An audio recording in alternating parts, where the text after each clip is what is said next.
It may not be in my lifetime, but it may be in these young people's lifetime that racism and injustice will be wiped out.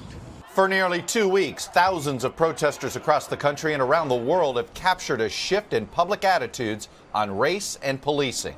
Our ancestors built this ground that we're all standing on. We built this country and we feel like we deserve to be here. There is a change in mindset that's taking place, a greater recognition that we can do better. In our poll, majorities of African Americans, Hispanics, and whites all say they are more concerned about the actions of the police in the George Floyd killing than about some protests which have turned violent.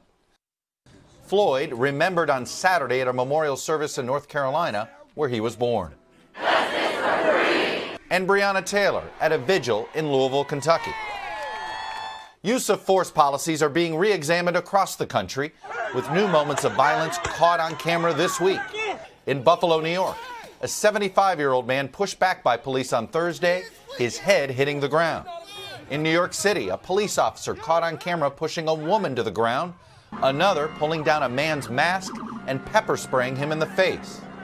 In Philadelphia, a police staff inspector facing aggravated assault charges after hitting a Temple University student with a baton during a confrontation.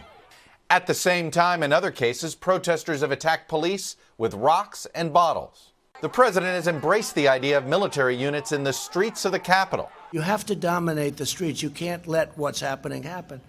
It's called dominate the streets. We're out here peacefully protesting, but they're armed like they're going to war.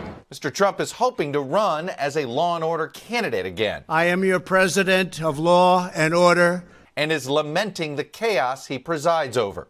On Monday, the government used physical force, dispersing peaceful protesters with chemical agents and flash grenades, clearing the way for the president's photo op in front of St. John's Episcopal Church.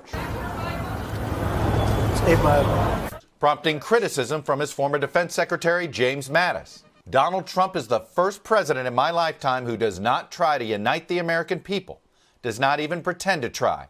Instead, he tries to divide us. General Mattis's letter was stunning and powerful. I respect General Mattis. He has every right to express his opinion. That's his opinion. And these comments from former White House Chief of Staff John Kelly.